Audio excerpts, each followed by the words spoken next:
Hi, everybody. Welcome to Something to Talk About Live. My name's Liz Owen. I'm the Director of Communications at PFLAG National. So great to have you with us today. We have a good one today. So let me quickly bring in my colleague and friend, Jean Marie Nevada, to get things going. Hello, Liz. Hello, Jean Marie, and goodbye, Jean Marie. And goodbye, Liz. I'll see you later. Hello, everybody, and welcome to Something to Talk About. I am always excited to be here because this is probably the most fun 30 minutes of the week, some weeks. But this week, I am super excited to be doing the show because we are talking about one of my very favorite things in the entire world, which is books.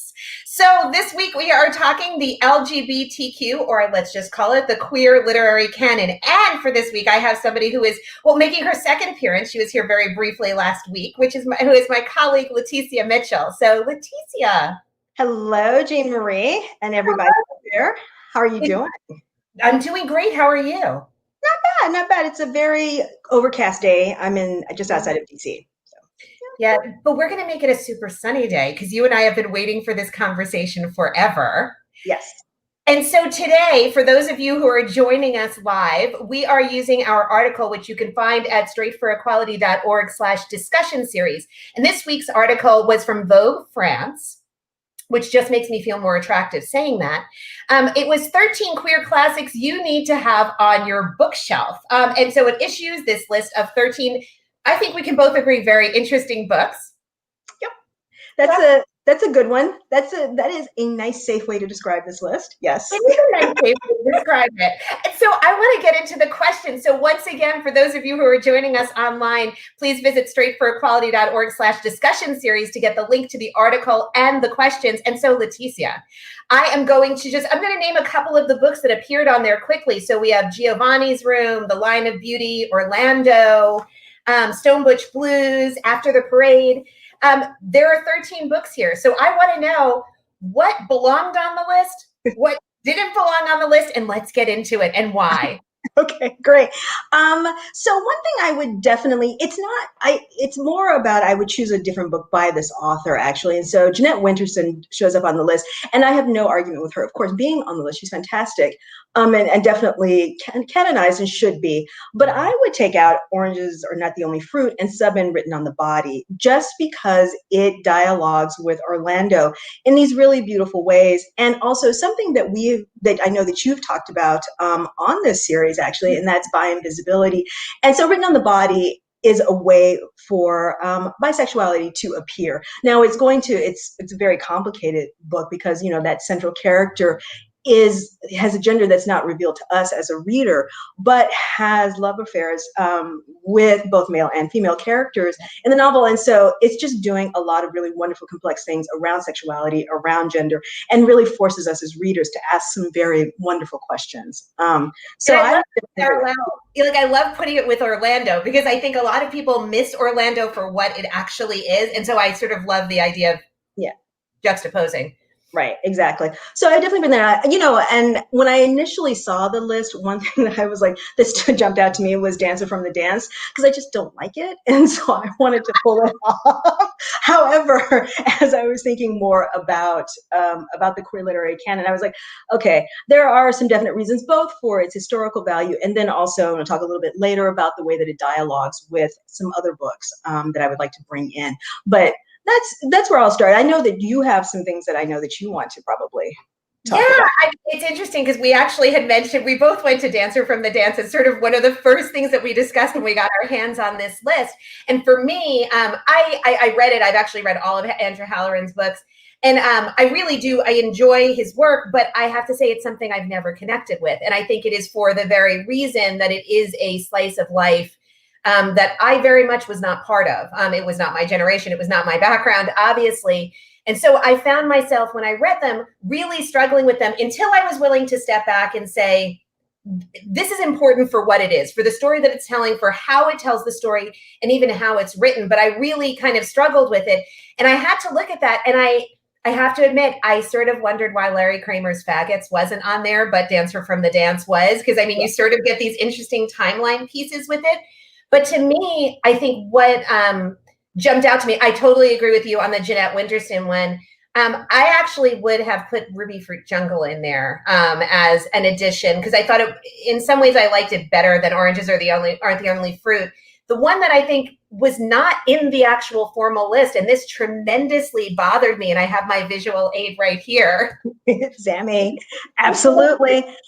Yeah. So why do you think that happened? So why do you think this was in the introduction, but may not have made the actual list? It was a very odd decision because it was one of those things that's if you're not going to put it on the list, I would not have even have mentioned it, because once you mention it, then it raises all these questions. Why isn't it on the list? And then, of course, the cheap way to get out of this is that this isn't necessarily canon. We're going to slip in and out of this, Right. This is we're using this article in this list as a springboard to think about canon. And so everybody loves to put together lists right now. And I think the reason is because no one wants to deal with canon and the difficulty around that. So everybody just loves to put together a book list for you, don't they?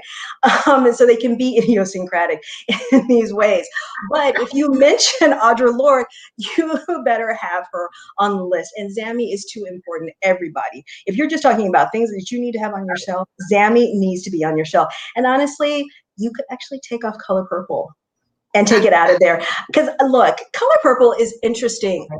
It's an easy read, but it's one of those things, if that's your portrait of lesbianism, it's a very weird one, because what it is sort of I was having this very difficult relationship with a man, so let me go ahead and see if this relationship with a woman works out. And so it's an uncomfortable way to frame that. And if that's the one that you've got on the list, that's just difficult, and particularly if it's coming from, and that's the only one that really is from a Black female perspective, from a Black lesbian perspective. And it's not comfortable. It's not good. And you've already said the best of the best right there with Audre Lorde. So put her on the list. Yeah, I mean, she belongs on your bookshelf regardless of what kind of thing. But I love the point that you made, and I'm going to actually steal this, about it's easier to issue the list than to actually deal with canon. And so I would love to kind of get into that. I mean, our second question really was about canon. And this sort of blurs into our first question, which was what belongs there and what doesn't. So when we talk about the queer canon, I have always struggled with it, because I think putting together sort of one, omni list that's going to encompass all of this stuff is really, really challenging in this space.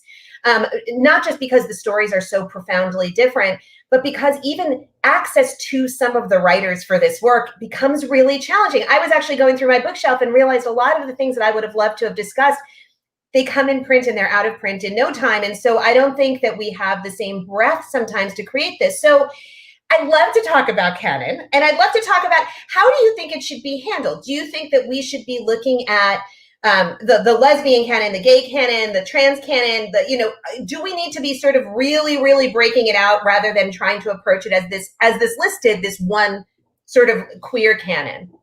Yeah, exactly.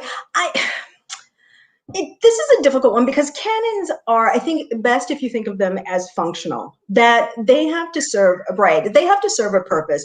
And some of that is one of the bare reasons is to say that there actually is a history. And it's if you encounter a book, that it is in dialogue with other books, even if you may not know that, you can certainly do a little bit of research and find out. And then it gives you places to go to point to it, and so it's that it becomes a way to think about historicity and about a timeline and that kind of stuff. So they have functions. Now, in terms of, is this field too heterogeneous for one canon? Heterogeneity is always the problem with any canon. Anybody's going to tell you that. Doesn't matter what kind of literature or literary history you're talking about or whose it is. That's always going to be the thing that makes it very difficult to put together a list. And then you dovetail into issues about, are we talking about representation that you want, or are we talking about how we value things and who gets to decide that? So those become all of the really sticking points. But it's more what are you going to do with the idea? I don't think we're ever going to get away from a canon, and I don't necessarily think we should. It becomes a way to have a debate and to have a conversation, and I think that's good. And to let authors can also sometimes be the guide of what is in the canon and the way that we think about it. And if you let them help you frame that actually can also be a nice entry point into this. But I really like your point about canon sometimes gives people that starting point. And I really like that, often we'll look at the canon and then it begins, where did that person get the influence from, and going 2 steps back and 2 steps forward and seeing what actually happens. We talked about Melvin Dixon this morning when you and I were chatting. Can you talk a little bit about that? Because that was such an interest, because you talked about authors who are in dialogue, and I think understanding that function coming out of canon in some ways is really fascinating. So would you talk a little bit about that? Yeah, absolutely. So if we're talking about, so this does bleed from that first question of like, who's not here and who should be here. And one of those authors for me definitely is always Melvin Dixon. So, and he has a very wonderful novel that came out in 1991 called Vanishing Rooms. And if you added in, he's an African-American writer, gay male writer. So it's already bringing in some other perspective that this list already misses, and it's also in dialogue in some very wonderful ways with a few different books on this list, or you can definitely put it into dialogue. And one thing that, when he comes in, the way he's positioning himself is that he is having a very pointed dialogue with Giovanni's Room, so with Baldwin, and then also with Halloran's Dancer from the Dance, because it's set in the dance world. And like both Giovanni's Room and Dancer from the Dance, it's very much about seeing, and it's very much about the visual, and it's about how then we develop desires, and how those get shaped by what we can see around us and the bodies around us and how we come into contact with those bodies. And dance becomes that kind of metaphor for those kind of relationships. And so then you get, he's letting you know, as a gay male person, these are the books that helped me find myself in literature. However, they're in some ways insufficient. They're not all of me, of course. And so there's a reason for me to be writing. Now, the other reason I think it's really important to bring in Melvin Dixon is that he is a writer, and he and some of his contemporaries, he's contemporaries with Essex Hemphill and Michael Beam, who had made really, really wonderful contributions to literary history in a very short amount of time. In some ways, they were racing toward their own death, and they knew that. So all 3 of them died from AIDS-related complexes, some, sort of staggering, between 1992 and 1994, all 3 of them died. But the amount of work that they produced was absolutely incredible. So Michael Beam, right, edits In the Life, which is an absolutely groundbreaking collection of life stories. And then he's in the process of editing Brother to Brother when he dies. Essex Hemphill comes in and finishes off that project. And then right after Brother to Brother is published, Essex Hemphill will die within a year of the publication of that. And then Melvin Dixon had already written 2 novels, a collection of poetry, translated Leopold Senghor's work. And so he was building a really wonderful resume as well. And he dies in 1994. And so if you want to think about this in terms of timeline and what's missing here, that is a big hole not to have, because that's a tremendous group of writers, it's a tremendous body of work that needs to be continued to be celebrated and talked about. So bringing Melvin Dixon in does that. There are also other things that are going on here. Once you bring in Vanishing Rooms, it becomes a way to talk about Giovanni's Room and Hollinghurst, actually, because Hollinghurst has built his novel around comedy of manners, around drawing room comedies. That's a really important feature for him in that novel. And so Giovanni's Room is about the intimate space of a bedroom. Vanishing Rooms uses that metaphor of the room in some different ways.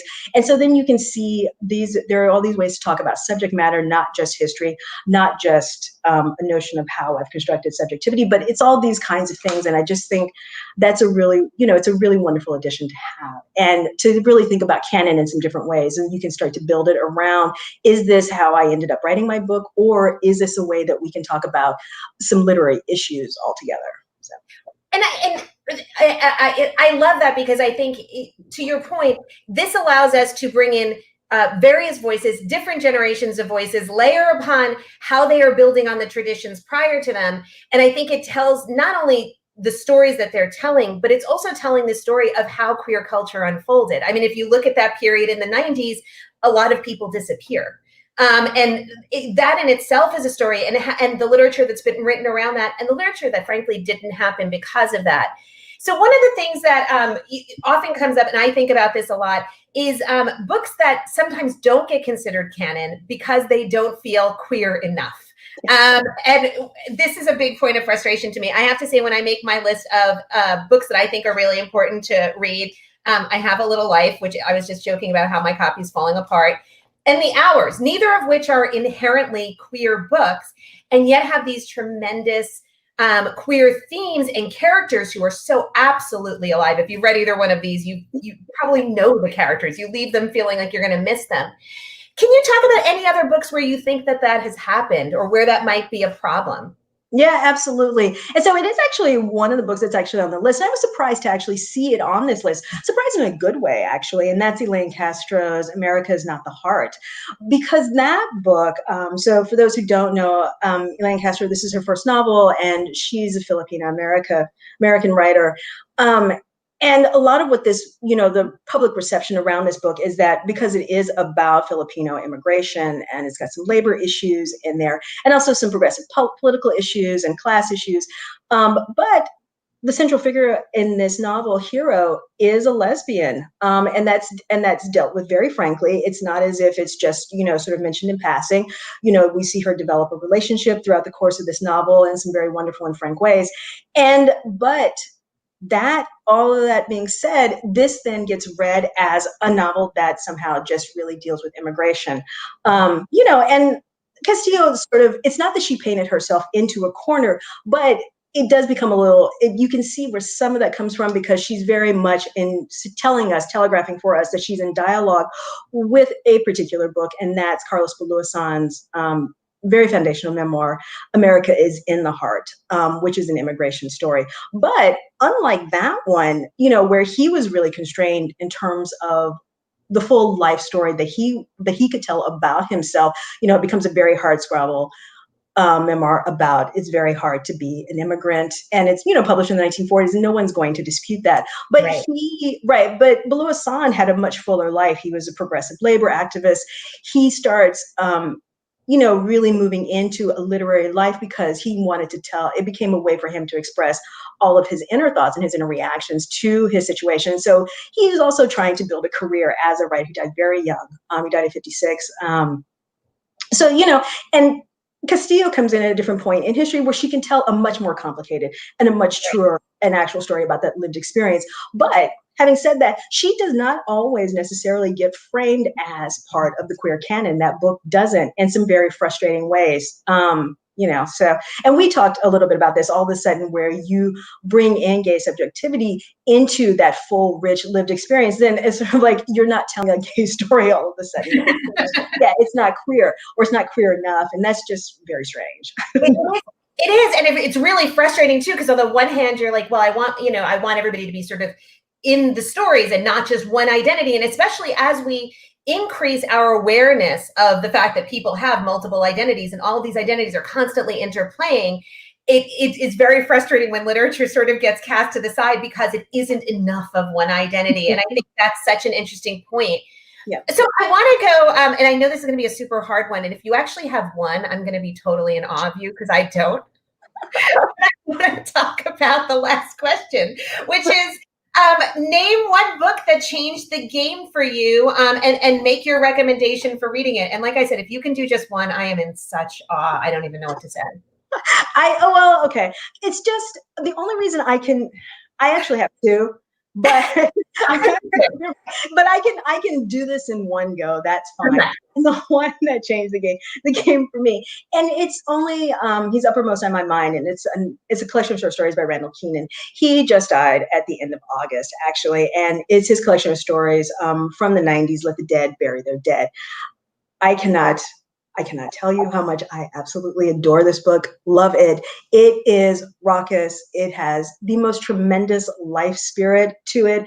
He creates this town called Timms Creek. It's, sort of not quite rural North Carolina, but it takes you into some different spaces. It's definitely not urban. And he builds out this beautiful mythography for this town that starts, just sort of post-slavery, and then moves forward in time. And so these stories, you touch these characters at different points in history, and it is the most just beautiful, fulfilling, and fun book. He got described as a fabulist and as a magical realist. So, you get these things. It's an externalization of people's inner turmoil. So there's a demon in it who is just an absolutely fabulous, vainglorious, preening character. It's just this novel. I mean, this collection of stories is absolutely beautiful, and it builds on a novel that he wrote called A Visitation of Spirits, which I absolutely recommend. But if you're going to go for one, get the stories in you. Those, yeah.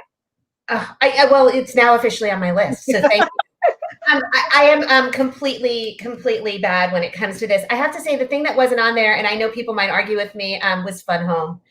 I as a huge fan of graphic novels, I have to say the first time that I read this book, it stopped me in my tracks because I had just never seen anything like it. And it was such it's a brutal story. When you read it, it's a thoroughly brutal story. And yet it's this story in which there are these moments of sheer clarity and like innocent clarity that I think are so amazing. And then it was turned into a show, which was pretty amazing too. But I get frustrated when I feel like sometimes graphic novels don't rise to the level of the canon lists. And I'm like, I think some of this really belongs here because it's so important. I also have to say, one of the ones that surprised me that wasn't on the list, as we talk about our slice of life stuff, was Tales of the City. Yeah, not necessarily because I would say it's the greatest writing I've ever read. It's good writing, but it's kind of in its light. But I mean, we're talking about that kind of slice of life for a whole community and a storyline that goes over a really long period of time. It sort of surprised me that it wasn't there. Yeah, but we'll see. So why don't we do this? Oh, why don't we see? I see there's tons of comments in the chat. So why don't we see if Liz can come back and help us out with some of this? I can help you with comments. I cannot help you with reading because I cannot tell a lie. COVID has distracted my brain too. Can I talk about that for a second? How has your reading slowed down? Mine definitely has. I can tell you that. Yeah, the only thing I can handle for the most part is some bad television. I'm doing a lot of that. I'm just like, there's so much bad. Now, when we do that episode, I'm all in on bad TV. I have been working on the same book the entire summer. I can't seem to finish it. And I'm actually reading The Deviant's War by Eric Cervini, and it's fascinating. And yet my COVID brain has not. I used to be a person who read a book a week, and I can't seem to get through a book this summer. It's really hard. But now I'm going to take Leticia's example or a recommendation and go read. Yeah, a lot of folks said that their library queue is now they're filling up their library queue. That's kind of beautiful. So came up over on the queue list. Maybe we should throw them out and get some reactions. Well, we've gotten a few recommendations, so I'm going to just bring up some of the books that other folks have mentioned. We have a few from Shannon, who must be an avid reader because Shannon's brought up a bunch throughout this. So here's some here. Weather is a great book. Yeah. And then we also have Minnie Bruce. Yes, Minnie Bruce. Minnie Bruce, who is Leslie Feinberg's partner. Yep, exactly. Love that. And Stone Butch Blues is in fact on the list. Yep. Phil Collins. Yep. Black Sexual Politics. Absolutely. Now, are these ones that you've read that you also are any of these sort of not on the list, but you might consider canon or? Well, yeah, definitely. I mean, what we didn't do, so what Jamel has brought up, and actually some of the earlier ones too, we didn't actually get into queer readings of things. So queer history, queer theory, that kind of stuff. We didn't actually get into that. And that's a whole other set of books and issues. But yeah, definitely. So. Yeah. Yeah, there were actually some really interesting ones really early brought in. Leticia, would you talk a little bit about Orlando? Because I think it's like one of those Virginia Woolf books that people just don't read. And when they read it, they think, this happened. Exactly. Yeah. So Orlando is actually. I have to say Orlando. This might be my favorite comment about it.